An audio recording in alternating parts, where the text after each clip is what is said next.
all of a sudden this swarm of police officers come in carrying AK-47s with them. He grabs me and he just puts me in the van. At exactly 5 p.m. on Friday evening, I'm being told that I'm being charged with kidnap, with attempt to murder. There's no food, there's no water. People are hungry, people are starving. A place that is equivalent to hell. On October 1st, 2024, an Indian-origin businesswoman, Vasundhara Oswal's life turned upside down. She was arrested in Uganda for allegedly kidnapping and murdering her father's former employee. But in a shocking twist, authorities discovered that the alleged victim was in fact alive and well in Tanzania. Oswal remained behind bars for over 2 weeks, locked in a prison with dreaded criminals. WION's Prashasti, Satyanand Shetty spoke to Oswal. Listen in for the full story as Prashasti gets you details you didn't know so far.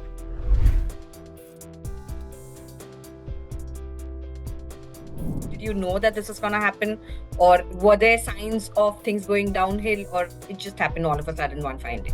I mean, who knows when you're going to get kidnapped? Now, if people are picking you up from your site without any arrest warrant, without any search warrants, without any charges, it's equivalent to the officials kidnapping you only. No? When I came back on 30th of December, I had come from London about spending a week with my family, and I had come to basically finish the commissioning of the distillation, and I was set to start that on 1st of October. So I straight away called my parents. Listen, there's police outside. They said, okay, you stay put. We're gonna tell security to go and figure it out from there. But I didn't hear back, so I got curious and I went outside and I saw that there was this van parked there with like 4 police guys, and I asked them like, why you parked right outside my factory? And I remember them telling me that, listen, we're the Ugandan police, we can be parked anywhere, we don't owe you an explanation. Okay. After that, I didn't want to get into it because obviously this guy is hostile. So I then go out to the front porch and I see all of a sudden this swarm of police officers come in carrying AK-47s with them, and majority were men. So there was, I think, 18 men and maybe 2 women. And I go up to them, I'm like, why are you here? They were like, listen, we're here on a notice from Switzerland on a missing person. Is your father here? And I said, no, my father's not here. How can I help you with this person? And then they're like, yeah, we're here to do a search. I'm like, okay, if you're here to do a search, then you have a search warrant. We don't have a search warrant. We're the Ugandan police. We can do anything. We're allowed to search if we want to search. So they go around, they wake up all of the employees on our site. They go looking underneath their beds.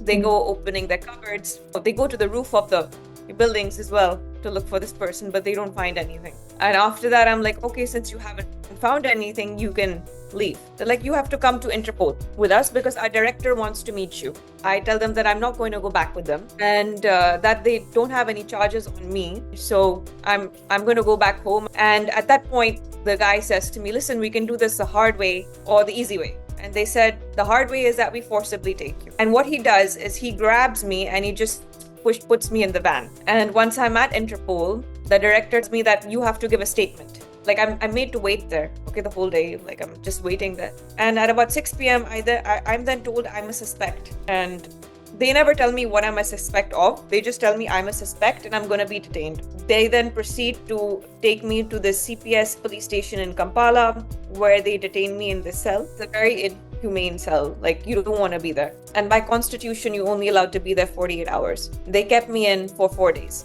inside of that. So the next morning, I got to speak to my father, and he tells me that we're going to try for a police bond. My father is telling me that if you give in your passport and you give in 30,000 USD, you'll get a police bond. Then again at about 6 p.m., I'm being told that, listen, you're going back now. I'm like, where am I going back now? And then they're like, you're going back to the cell. And I'm like, what do you mean I'm going back to the cell? Where's the police bond? And then they're like, there's no bond. Then on the 3rd day, my father, he gets an unconditional release order from the court because they stop trusting the police, the CID and the Interpol both. They don't let me go. Okay, they keep me in for another night. On the 4th day, I'm waiting there. I'm waiting for something else to happen. My father says that they issue a contempt of court letter as well, that these guys are now in contempt of court. And then at exactly 5 p.m.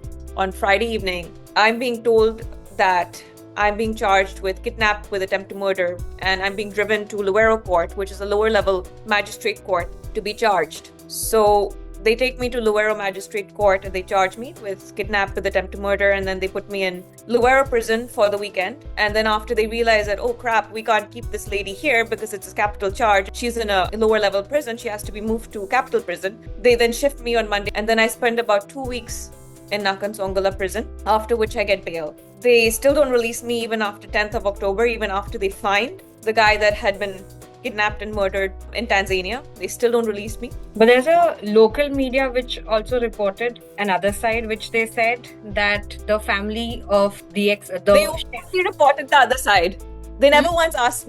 They never once asked anyone else for anything. It's all rubbish.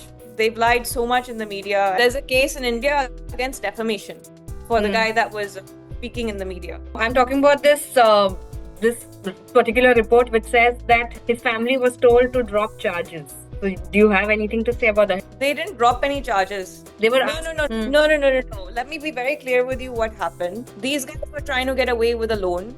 They have a loan from a family for about 200,000 USD. They then went around, jumping around up and down when my family put in those checks in August. Before any of this happened, that my brother has been kidnapped, my father has been murdered. After 8 years of working for someone, all of a sudden that person has decided to kidnap and murder you. And there's been many instances where they lied. Like for instance, first they complained to Switzerland, right? So this whole started from Switzerland. But on investigation, the Swiss DPP, when they looked into what they were being sent, those complaints as anonymous emails, they refused to even register the case because they found lies and inconsistencies. They gave us a new no proceedings order on that basis. So they are lying all in all. Then in Tanzania, when the guy was found, he was found 2 days alone in a hotel with his passport, with our jewelry that he had stolen, and some money. And we have a report from the Tanzanian police of how he was found. So now if someone keeps wanting to say I was kidnapped, these people haven't paid me, my loan does not exist. By the way, he says that his loan did not exist. In India, there's a case against him. In India, those checks have bounced. We have proof that the money was sent to his account. So what is it showing? That this is a case about kidnap, or is this a case about extortion? They wanted to put immense pressure. We have chats of the CID officers that were in touch with the complainants, of them even after they found his father or their brother. They still wanted to keep me in jail, and we have the chats that in which they are communicating to those CID officers, telling them, please don't let her get out of jail. And we have videos of the CID officers also asking for money and them agreeing that we know that there's no case. What was it see, we told you that we want to do things on success. And now you're back to that question. The problem is Ishmael has given you money. We have given you before through Mr. Oswal. You should trust us by now. Because we have always fulfilled. I only accept what Mr. Oswal gave me, but what No, one second. Mr. Oswal gave you 10,000 for Uday, 4,000 for his daughter. Ishmael gave you 10,000? No? He did not give me anything. He has been giving me Ugandan 200, 400, like that. I told him, Mr. Oswal does not give you Ugandan currency. You are stealing me. He says, no, but this is what I've been given. I gave 10,000 to Ishmael to give you once, and then another one time I gave him 1,000. So they're asking us in those videos that, listen, we know that there's no case. We know these guys are extorting money, but it's already in the court system. So what do we do? If you want us to help you, how do we help you? And then they're asking for more money. So you're saying the system was corrupt at large when it came to handling cases that involved you and the entire case that the family spoke of? Yes, it was very corrupt at large. It was only about money.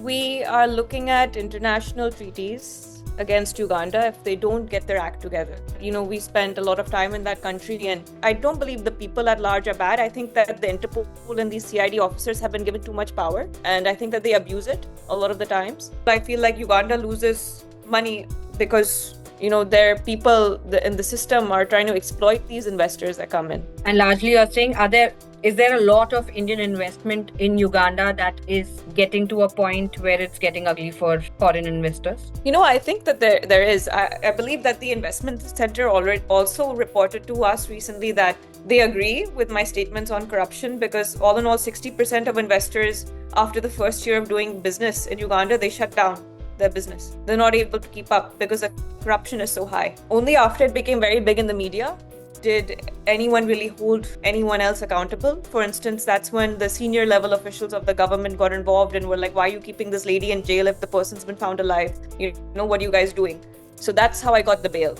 It wasn't because the judicial system is very good either. It kind of proves that even the legal system is disrespected completely. And there was an open letter that your father had written to the president, which I think was published in a local publication as well. So is there anything that went ahead from there? Yeah, so that got his attention, and I think that's how he started looking into the matter, allowed my bail to happen because there was a lot of pressure that came from top. But at the same time, these lower level officials, they try to cover up their tracks and they try to make sure that they're never caught. If it's about law, then law goes for everyone, right? Where there was any of that, official documentation for doing what they did, it goes as a kidnap. You can't fight this matter in Uganda because it's such a corrupt system. So, actually we've already had the case dismissed on 19th December, but it doesn't seem to have been dismissed officially. I think it's up to Uganda to see if they can see the truth, because right now I feel like the truth has been blinded by all the money that they've taken. Who wants to pay when you're being put behind bars?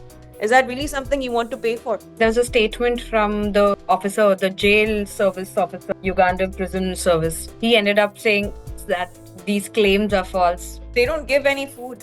What food are you talking about? We had to bribe police officers to get my food inside. So there's no water, there's no food, there's nothing. There's not even a hot water shower. They don't give any basic necessities like soap, like dishwasher soap, like laundry soap, underwear, undergarments.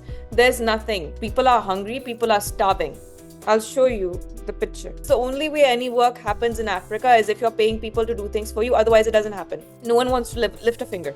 This was the detention center I was kept. Where exactly do you see any kind of bed, any shower, any toilet, any place to sit, any place to eat? At first, I was very scared that I'm going to be with these rapists, these murderers, these people that have done, all this terrible stuff. But actually, when I went to meet them, and when you speak to them, they're very human in there. So I feel like the system has just dehumanized them a lot, and they're more victims of a specific circumstance. Many of them are baselessly put. Many of them just don't have the legal fees. It's a sad and sorry situation to see that so many people get abandoned by their own loved ones, and they're put inside a place that is equivalent to hell.